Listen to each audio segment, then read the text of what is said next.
மக்கள் அனைவருக்கும் வணக்கம். நமது இந்திய நாட்டு பாரத பிரதமர் திரு நரேந்திர மோடி அவர்கள் 4399 நாட்கள் பிரதமராக இருந்து சாதனை பண்ணியிருக்காங்க. இதுக்கு முன்னாடி ஜவஹர்லால் நேரு 4398 நாட்கள் பிரதமராக இருந்திருக்காங்க. அதை இவங்க முறியடிச்சிருக்காரு. ஸோ அவருடைய சேவை நம்ம இந்திய நாட்டுக்கு தேவை அப்படின்னு வேணால் சொல்லிக்கலாம். மற்றபடி அவரை வாழ்த்துறதுக்கு வயசோ அனுபவமோ அரசியல் எக்ஸ்பீரியன்ஸோ நமக்கு கிடையாது. ஸோ அதனால் அவருடைய சேவை இந்தியாவுக்கு எப்பவுமே தேவை கண்டிப்பாக அப்படி வேணால் வேண்டிக்கலாம். ஸோ அடுத்ததாக இன்றைக்கி சென்ட்ரல் கவர்மெண்ட் நடத்தக்கூடிய நிதி ஆயோக் கமிஷன் கூட்டம் நடந்துச்சு.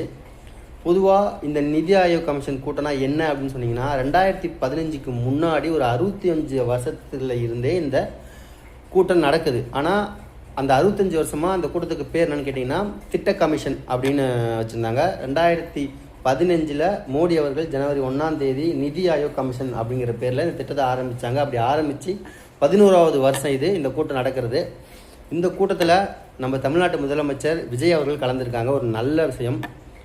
அது மட்டும் இல்லாமல் இந்த கூட்டத்தில் என்ன பேசிப்பாங்க அப்படின்னு கேட்டிங்கன்னா, பேசிக்காக அனைத்து மாநிலத்துடைய கல்வி, மருத்துவம், சுகாதாரம், வேலைவாய்ப்பு, அனைத்து மாநிலத்துடைய இன்ஃப்ராஸ்ட்ரக்சர், அந்த தேசிய நெடுஞ்சாலை மேம்பாலம் கட்டுறது, இல்லை மக்களுக்கான ஹாஸ்பிட்டல், மக்களுக்கு என்ன வசதி தேவையோ கல்லூரிகள் இந்த மாதிரி கட்டுறது, ஐஐஎம், ஐஐடி இந்த மாதிரி கட்டுறது, இந்த மாதிரி விஷயங்கள் எல்லாமே பேசுவாங்க.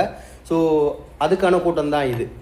ஒவ்வொரு மாநில முதலமைச்சரும் அதில் கலந்துக்குவாங்க கண்டிப்பாக. ஸோ அப்படி தான் நம்ம தமிழ்நாடு முதலமைச்சர் அதில் கலந்துருக்காங்க. இதில் என்ன ஒரு நல்ல விஷயம்னா, இது அவருக்கு ஒரு குட் எக்ஸ்பீரியன்ஸாக இருக்கும். அதை அப்படியே எடுத்துகிட்டு வந்து நம்ம தமிழ்நாட்டில் இருக்கக்கூடிய அனைத்து டிஸ்ட்ரிக்ட்டுகளுக்கும் அவர் பயன்படுத்தினார் அப்படின்னா நம்ம தமிழ்நாட்டுக்கு ஒரு நல்ல வளர்ச்சியாக இருக்கும். என்னென்னா, அங்கே சென்ட்ரல் கவர்மெண்ட்டில் மாதம் எல்லா ஸ்டேட்டுக்கும் எப்படி அதை டிஸ்கஸ் பண்ணுவாங்களோ அதை லேர்ன் பண்ணிட்டு நம்ம தமிழ்நாட்டுக்கு அப்ளை பண்ணாங்கன்னா நம்ம தமிழ்நாடு கண்டிப்பாக ஒரு நல்ல முன்னேற்றத்துக்கான வழியாக இருக்கும் அப்படின்னு நான் நினைக்கிறேன்.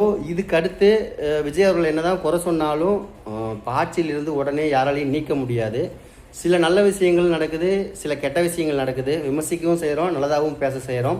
ஸோ இப்படிலாம் இருக்கும் பொழுது அவர் நல்ல எக்ஸ்பீரியன்ஸை லேர்ன் பண்ணிக்கிட்டு, புதுசாக இருந்தாலும் நல்ல நல்ல எக்ஸ்பீரியன்ஸை லேர்ன் பண்ணிக்கிட்டு அதை நம்ம தமிழ்நாட்டுக்கு அப்ளை பண்ணணும், தமிழ்நாட்டு முன்னேற்றத்துக்காக அப்படிங்கிறது தான் மக்களுடைய யோசனையாக இருக்கும். மீண்டும் சந்திப்போம்.